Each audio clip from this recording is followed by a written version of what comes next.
à cette grande édition d'information sur Kinactu Télévision. Mesdames et messieurs, tout de suite, les grands titres.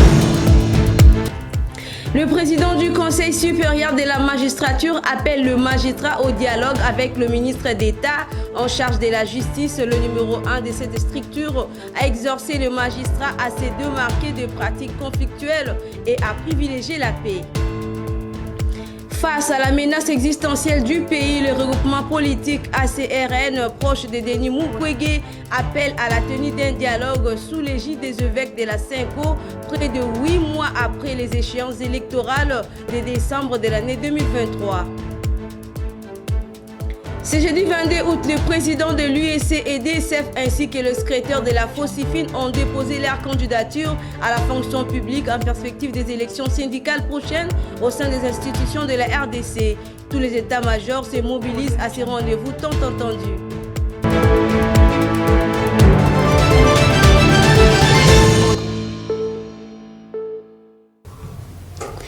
Une fois de plus, bonsoir. Vous le savez, les 5 syndicats des magistrats de la RDC ont été reçus le mercredi dernier par Dieudonné Kamoleta, président de la Cour constitutionnelle et du Conseil supérieur de la magistrature, CSM en sigle, dans un contexte de tensions croissantes entre le magistrat et les patrons de la justice congolaise et garde des Sceaux, Constant Moutamba. Lors de cette rencontre, le président de ces structures magistrats congolais a exhorté ces derniers à se démarquer des pratiques conflictuelles et à privilégier les dialogues. Revenons sur cette information. Bientôt l'inauguration de l'usine Pepsi RDC. L'équipe de gestion a été reçue mardi dernier à la Cité de l'Union africaine par le chef de l'État, Félix Antoine Tshisekedi Tshilombo, qui est invité à cette importante cérémonie. Plus de détails dans ce reportage.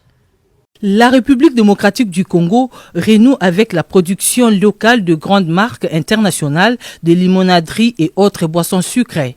Varom Pepsi RDC, filiale de PepsiCo New York, produit depuis quelques jours à Kinshasa la boisson Pepsi suivant les normes et qualités de la maison mère. L'équipe managériale de Pepsi RDC est venue annoncer la nouvelle au chef de l'État et l'a invité en même temps à l'inauguration dans le prochain jour de la première usine de production dans la zone industrielle de Maluku. Nous sommes très honorés d'avoir été reçus par le chef de l'État et quelque part nous lui disons merci parce que c'est grâce à lui, grâce à ses efforts pour attirer les investisseurs que ce projet a vu le jour. Et nous avons eu beaucoup d'accompagnement de la part de son gouvernement et pour cela nous dirons toujours merci au chef de l'État. Nous sommes le plus grand embouteilleur de thé Pepsi en dehors des États-Unis.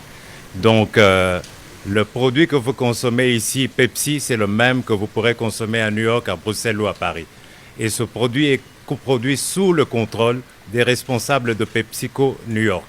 Et si nous dévions, nous enlevons un ingrédient, quelque chose qui n'est pas bon, nous perdons la licence. Quant au respect des normes environnementales, le responsable de Pepsi se veut rassurant. La production de Pepsi et ses autres gammes respectent les normes environnementales. En fait, nous avons mis en place un programme de recyclage et nous travaillons avec la commune de Maluku, nous travaillons avec les autorités et tous les services de la ville pour que tout ce qui est produit à l'usine, tout ce qui doit être recyclé est repris et surtout les bouteilles en plastique. Et je voudrais vous informer que dans l'avenir, nous allons mettre en place, quand nous allons entrer dans la deuxième phase de ce programme, nous aurons notre propre usine qui pourra recycler le plastique, le traiter et le fabriquer et le remettre dans la consommation. Comme ça, le cycle est complet. Donc les Congolais ne s'inquiètent pas, nous n'allons pas polluer l'environnement. Avec son usine de Kinshasa Maluku, Pepsi a une capacité de production de plus d'1 200 000 bouteilles par jour. Dans le prochain jour, ils vont monter une autre usine de production à Lubumbashi, une façon de lutter contre la consommation de boissons non autrement identifiées et de qualité douteuse. Prenons cette nouvelle en bref. Près de 8 mois après les élections générales de décembre 2023, les regroupements politiques Alliance de Congolais pour la refondation de la nation, ACRN en sigle, plateforme qui a soutenu la candidature du prix Nobel de la paix, Denis Mukwege, à la dernière présidentielle, a décidé de rompre le silence pour se prononcer sur divers sujets relatifs à la vie nationale en République démocratique du Congo. Poursuivons ces journaux par cette information. Le vice-premier ministre de l'Intérieur, Jacques Chabani Louko, a lancé le mercredi 21 août dernier dans la ville de Kolwezi au stade Manika l'opération de marquage de rames, forces de défense et de sécurité, sans oublier les civils. Voici dans ce reportage. Fini désormais le trafic et la détention d'armes illégales en République démocratique du Congo. Le patron de la sécurité et de la territoriale est aussi en sa qualité du président de la réunion ministérielle de la Commission nationale de contrôle des armes légères et petits calibres CNC-LPC a lancé officiellement ce mercredi 21 août à Kolwezi, dans la province du Lualaba, au stade Manika, l'opération de marquage des armes des forces de défense et de sécurité, sans oublier les civils. 2 machines sont officiellement acquises pour le marquage des armes. La première va faciliter l'enregistrement et l'identification des armes afin de les retracer jusqu'à leur utilisateur final. La deuxième machine permettra de tracer les armes détenues par des civils, ce qui va faciliter au patron de la sécurité d'avoir une maîtrise du stock d'armes et d'en avoir également la traçabilité depuis l'usine jusqu'à leur utilisateur final. Le vice-premier ministre Jacques Chabani Louko aura également par ce processus le traçage de tout trafic d'armes vers les acteurs non autorisés. Dans son discours, Maître Jacques Chabani Louko invite les acteurs impliqués dans ce processus à veiller scrupuleusement non seulement au marquage et au traçage obligatoire des armes, mais aussi au contrôle régulier de toutes les armes qui circulent sur l'étendue du territoire national. Je lance en ce jour les opérations de marquage d'armes détenues par nos forces de défense et sécurité, ainsi que les civils dans la province du Lualaba. Que vive la province du Lualaba, que vive la République démocratique du Congo, que vive la paix en République démocratique du Congo, via la lutte contre la prolifération des armes légères et de petits calibres.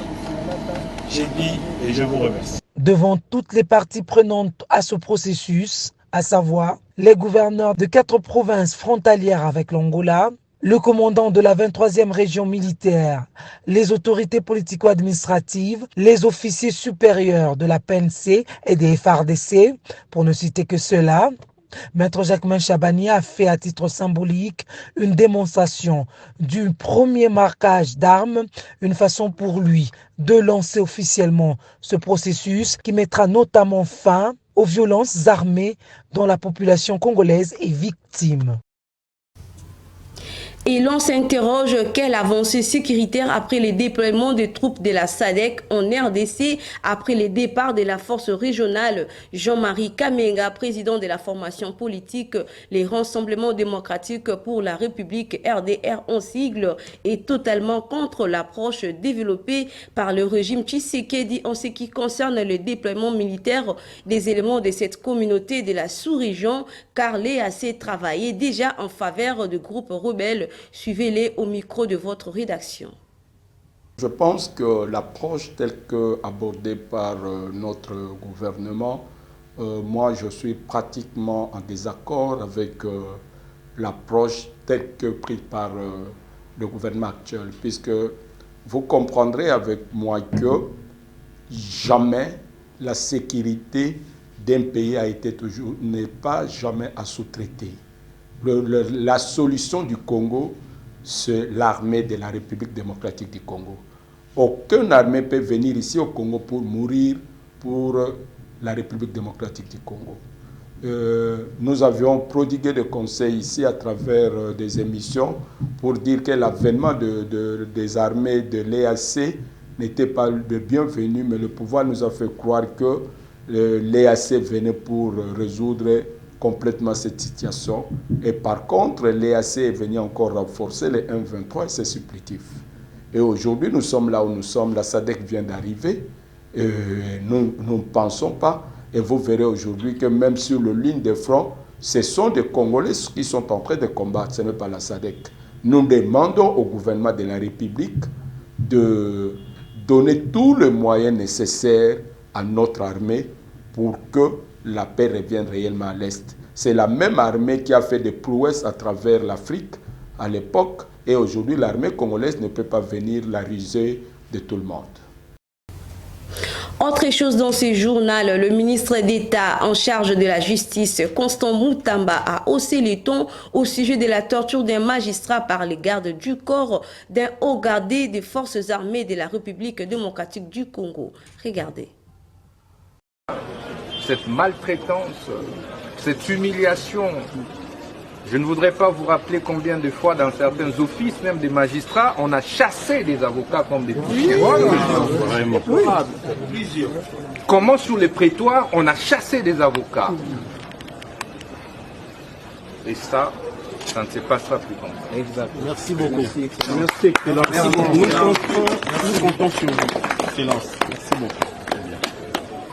Le chef de l'État ne veut plus entendre qu'un seul avocat a été humilié et chassé, tabassé, comme c'est le cas aujourd'hui. C'est pourquoi je veux vous demander de patienter. Je veux d'une réunion entre vous et l'auditeur général de FARDC. Merci beaucoup, Excellence.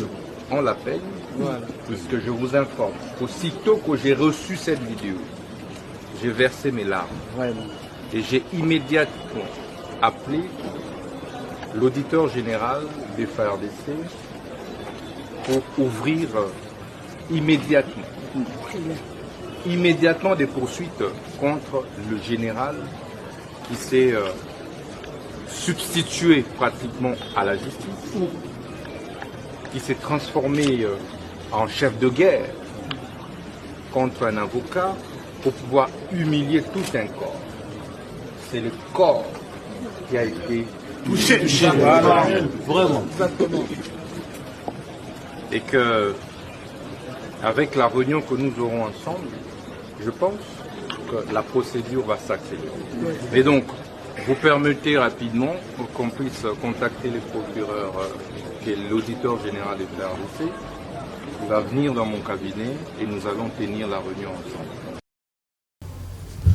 Et par ailleurs, l'hôtel des villes de Kinshasa a rendu public un communiqué officiel paru le mercredi dernier issu de la direction de la morgue centrale qui a annoncé l'enterrement dans le tout prochain jour de tous les corps de personnes abandonnées ainsi que de morts-nés se trouvant dans les différentes morgues de la capitale congolaise. Suivez. La direction de la morgue centrale de Kinshasa a précisé que l'inhumation se fera au cimetière Fula dans la commune de Maluku. En effet, lors d'une réunion tenue le mercredi 21 août dernier, la direction de la morgue centrale de Kinshasa a informé le public qu'elle procédera dans le prochain jour à l'enterrement de personnes abandonnées et de morts-nés, signalant que cela s'appliquera à toutes les morgues de la ville de Kinshasa. Ici, il est noté que c'était au cours d'une réunion qui a connu la participation de plusieurs institutions, entre autres le représentant de l'Association congolaise pour l'accès à la justice, le Bureau conjoint des Nations Unies pour les droits de l'homme, l'Institut congolais des droits de l'homme, des parquets de grande instance de Gombe et de Matete, la direction de la division urbaine des droits de l'homme, la division provinciale de la santé et de l'intérieur, ainsi que l'Agence nationale de renseignement. Cependant, la direction de la morgue centrale précise que cette opération se déroulera à la lumière du jour dans le cimetière précité de la commune de Maluku. Par ailleurs, elle invite la population quinoise à ne pas céder à la panique et rassure que cette cérémonie se déroulera dans le respect strict de la dignité et à la mémoire de défunts.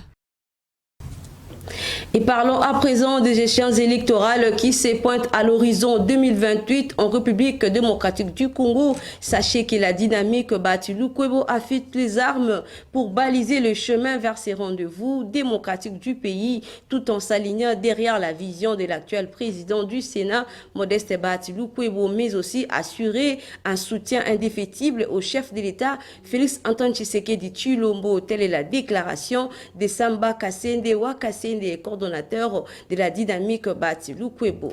Suivez. Nous venons de terminer, nous nous sommes engagés dans le processus d'organisation du forum, deux forums de Baptistes. Et ce forum a 3 objectifs. Le premier d'abord, c'est l'identification des cadres au cadre et Mabahati capable à postuler à tous les niveaux.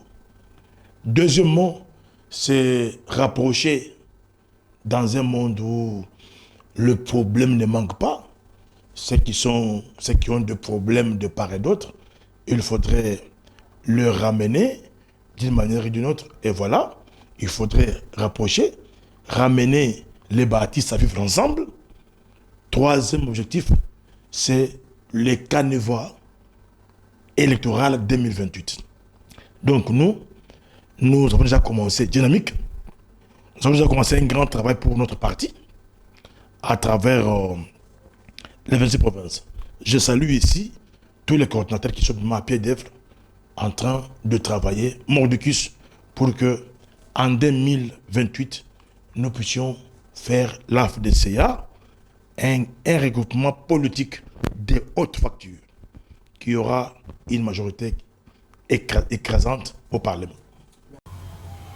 Ce jeudi 22 août 2024, le ministre en charge de la fonction publique a réceptionné les candidatures du président des syndicats UEC et DSF ainsi que du secrétaire général de la FOSIFIN en vue de l'organisation des élections syndicales prochaines au sein de l'administration publique de l'État. Ces dépôts marquent le début d'une nouvelle campagne électorale dans la fonction publique où chaque candidat présentera sa vision pour améliorer les conditions socio-professionnelles et renforcer la représentation des agents publics.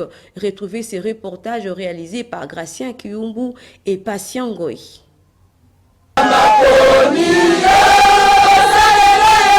À compter des 10 h du matin, une atmosphère de concentration et d'anticipation régnait dans le couloir du ministère. Les deux candidats, figures bien connues du monde syndical, ont déposé leur dossier symbolisant leur engagement à défendre les intérêts des agents de l'administration publique. Le premier candidat, connu pour son militantisme actif et ses critiques fondées des conditions du travail, a mis en avant ses priorités. L'amélioration des conditions du travail et le renforcement de la représentation de membres au sein des instances décisionnelles. Nous remercions les autorités aussi administratives d'une manière de l'un ou des points qui nous ont soutenus dans cette action. Aujourd'hui, nous demandons à tout le monde, à tout agent et fonctionnaire de l'État de se préparer à la deuxième édition des élections sociales au sein du secteur public. Encore une fois, merci beaucoup. Son concurrent, dont le nom est également bien établi dans le milieu syndical, André Mabouchelou Manisha, a axé sa candidature sur la modernisation des services publics et la gestion des ressources humaines. Vous avez déterminé qu'il faut accompagner les syndicats et à déposer un dossier de la candidature dans la fonction publique. Les services concernés, ils allaient organiser donc tout le CENI à fonction publique. En tout cas, ces dépôts des candidatures est le prélude d'une période de réflexion et de choix décisifs pour l'avenir de syndicats dans l'administration publique. Par ailleurs, les élections de liste provisoire des syndicats retenus pour les élections sociales est prévues en date du 2 au 5 septembre prochain.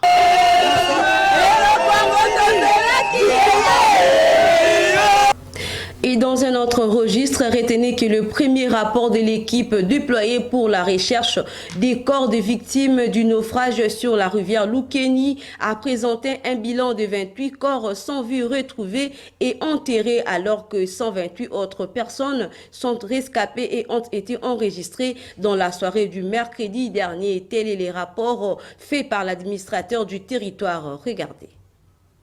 Le gouvernement provincial avait placé en détention le commissaire fluvial et les commandants de la police fluviale du village Tolo qui se situe en amont du lieu du drame, en tenant compte des investigations qui sont en train d'être menées. En effet, suite au naufrage déroulé sur la rivière Lukeni, le premier rapport de recherche fait par l'équipe déployée a établi Un bilan de 28 corps sans vie qui ont été retrouvés et enterrés. Cependant, 128 autres personnes sont rescapées et elles ont été enregistrées jusqu'à la soirée de la journée du mercredi 21 août dernier. Selon l'administrateur du territoire de Koutou, Jacques Ndeza, qui affirmait que ces bilans pourront être revus à la hausse pour le simple fait que le pêcheur de village d'environnant continue de découvrir d'autres corps sans vie. Il s'est de rappeler que depuis le lundi où le drame a eu lieu jusqu'à la soirée de ce mercredi dernier, les recherches ont permis à retrouver 28 corps qui ont été aussi inhumés. Signalons que les commissaires fluviales et les commandants de la police sont en lien avec ces événements, car l'équipe de la Provence présente sur le lieu a mené des investigations concernant les trafics et la gestion de la situation par les agents. Pour rappel, ce naufrage s'est produit dans la nuit du dimanche à lundi 19 août dernier au territoire de Koutou, dans la province du Maïndombe, dont l'embarcation HB Jésus-Christ qui provenait d'Oshwe pour la cité des Nyoki n'a pas pu arriver à destination après avoir heurté un tronc d'arbre sous l'eau, chose qui a provoqué le renversement complet de la baleinière au village Tolo. Et en culture, le mercredi 21 août dernier, à l'occasion de la Journée internationale de la mode, le ministre de la Culture, des Arts et du Patrimoine met à l'honneur la sape, une tradition vestimentaire qui va bien au-delà des simples vêtements. La sape, véritable tradition culturelle, continue de jouer un rôle dans l'affirmation de l'identité congolaise à travers le monde. La sapologie portée par des figures emblématiques telles que Papa Wemba, Stervo Nyako et King Kester Emenea a su s'imposer comme un phénomène culturel. Regardez. Et cette fois-ci, parlons de valeurs nutritives. Que savez-vous donc du bienfait de la citronnelle? Découvrons ensemble ce que nous propose la rédaction. La citronnelle ou verveine de Zinde, de son nom scientifique Symbopogon citratus, est une espèce de plante herbacée tropicale cultivée pour ses tiges et feuilles aux qualités aromatiques. La citronnelle possède plusieurs vertus. Ses tiges fraîches sont employées dans la cuisine pour leur goût citronné, infusées dans le bouillon ou le plat en sauce. Mais ce sont leurs vertus anti-moustiques qui sont le plus connues. Ce n'est pourtant pas la seule qualité de cette plante médicinale dont les feuilles sont traditionnellement utilisées dans d'autres indications.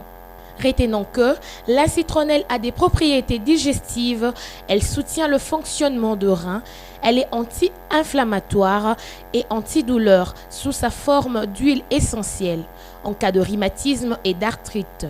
L'huile essentielle de citronnelle a également des vertus anxiolytiques. Enfin, en cas de forte transpiration des pieds, cette huile exerce une action déodorante et régulatrice.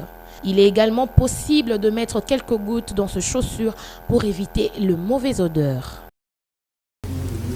Et c'est la page météorologique à présent. Demain matin à Kinshasa, le ciel sera ensoleillé et sans nuages. La température dans la capitale congolaise sera de 23 degrés Celsius, mais la température ressentie sera plus chaude, soit 25 degrés Celsius.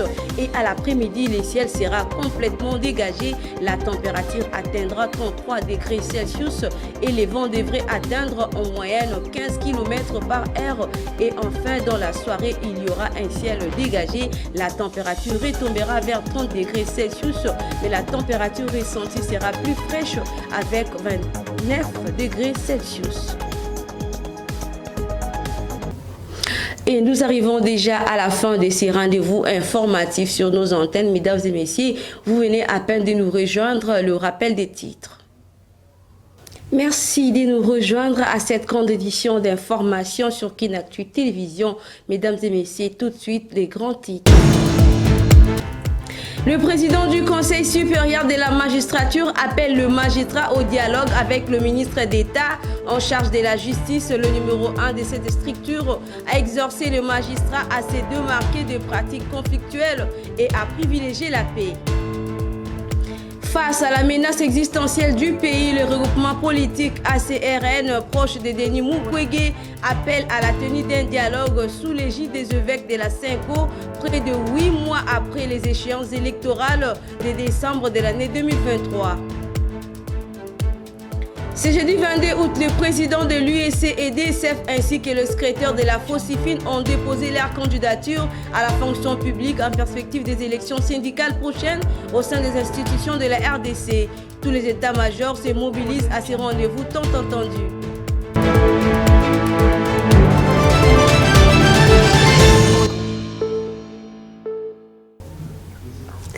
C'était un réel plaisir de vous présenter cette grande édition d'informations sur nos antennes. Vous étiez nombreux à nous suivre. Merci infiniment pour la confiance renouvelée. Je vous retrouve très prochainement avec le même plaisir. Restez branchés sur Kinactu Télévision, votre partenaire d'excellence. Au revoir.